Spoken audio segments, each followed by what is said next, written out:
Coming in at number 9, tied with Justin Herbert for 9th best quarterback in Tier 2, by the way. He is in Tier 2. It's Dak Prescott. 1 vote for Tier 1. 41 votes for Tier 2 and 8 votes for Tier 3. Here's what they had to say. He just quietly does his thing, and I think the biggest proof of who and what he is what the team was without him. It was not good.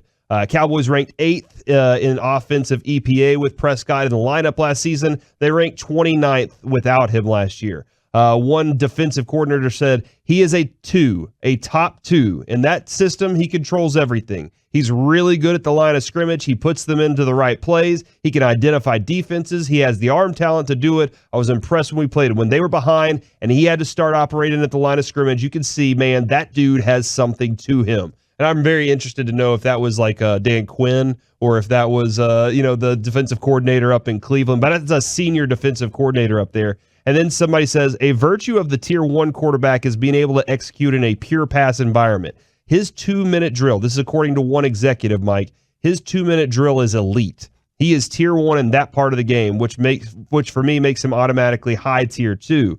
But they do say that there are still some limitations that he has. But, man, Mike, we talk about this all the time. Why don't the Cowboys just run 2-minute drill all the time? Right? Because when you start games, they start slow. And whenever you're behind, the Cowboys are still trying to do their thing methodically. But Dak is so good in the 2-minute drill. I think tempo is important to him. And I think they should use it more often. I don't know this because I didn't play NFL football, but defenses are probably a little more worn down. Defenses have been maybe a little bit figured out by the time that you've snapped the ball 70 times against them. The defense might be playing where we're going to play a little bit soft here to not allow a 25-yard play, but we will allow 10 and 12-yard plays. And hopefully we don't allow those, but we're going to give those up to make sure that they don't hit us for a big play in a 4-second span.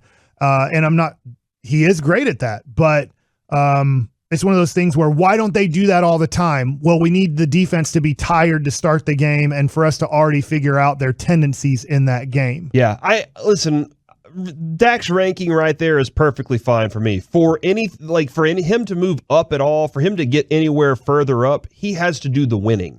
The Cowboys have to do the winning, and he can't be the reason they lose.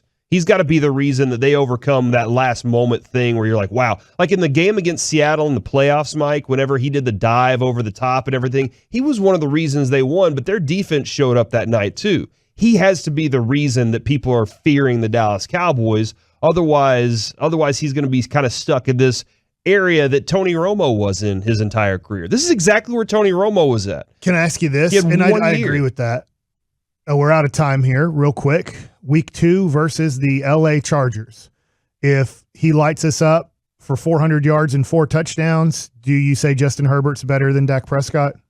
If this defense is decent, yeah. At the end of the year, I think Justin Herbert will have established himself as a better quarterback than Dak Prescott. That's my opinion.